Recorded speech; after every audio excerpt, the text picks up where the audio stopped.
22 अप्रैल 1967 Soviet astronaut Vladimir Komarov को Soyuz 1 की testing के लिए चुना जाता है। एक ऐसा स्पेसक्राफ्ट जिसके बारे में इंजीनियर्स को पहले से ही पता था कि वो सेफ नहीं है, फिर भी उन्हें इस मिशन पर भेजा जाता है। व्लादिमीर कोमारोव की उम्र 40 साल थी। वो एक काफ़ी एक्सपीरियंस पायलट थे और 2 बार स्पेस में जा चुके थे। कोमारोव को उनके डिसिप्लिन, स्किल्स और डेडिकेशन के लिए जाना जाता था। कोमारोव यूरी गैगरिन के काफ़ी अच्छे दोस्त थे। यूरी गैगरिन वो पहला इंसान बने जो कि स्पेस में गया था।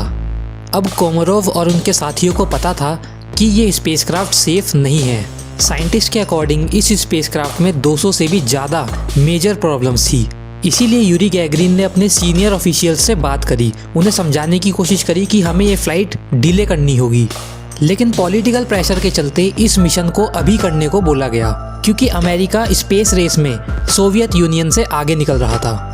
अब अगर व्लादिमीर कोमारोव इस मिशन के लिए मना कर देते तो उनकी जगह यूरी गैगरिन को भेजा जाता, और वो अपने दोस्त की जान खतरे में नहीं डालना चाहते थे।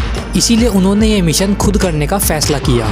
तो फिर अगले दिन 23 अप्रैल को रॉकेट उड़ान भरता है।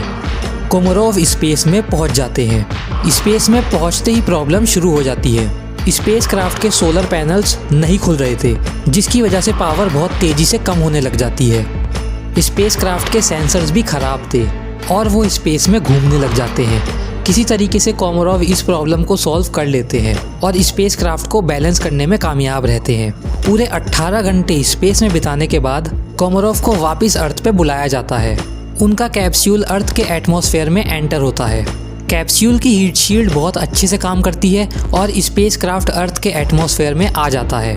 अब कोमारोव को बस अपने कैप्सूल की स्पीड को स्लो करना था, लेकिन सबसे बड़ी प्रॉब्लम तो अभी शुरू होनी थी। जैसे ही कोमारोव पैराशूट के बटन दबाते हैं, पैराशूट सही से ओपन नहीं होता है। वो आपस में उलझ जाता है, जिसके वजह से कैप्सूल की स्पीड बिल्कुल भी स्लो नहीं होती और कैप्सूल बहुत तेज़ी से नीचे जा रहा था। कोमारोव को ये पता था कि कैप्सूल की स्पीड स्लो करने का केवल एक यही तरीका था, जो कि अब फेल हो चुका है। उनके पास 2 मिनट से भी कम समय था।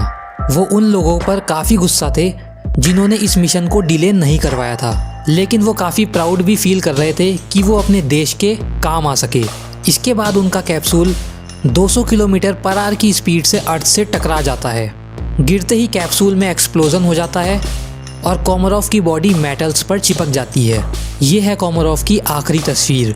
इसके बाद सोवियत यूनियन 18 महीनों तक कोई भी मिशन नहीं करते हैं, जब तक कि स्पेसक्राफ्ट की सारी प्रॉब्लम सॉल्व नहीं की जाती।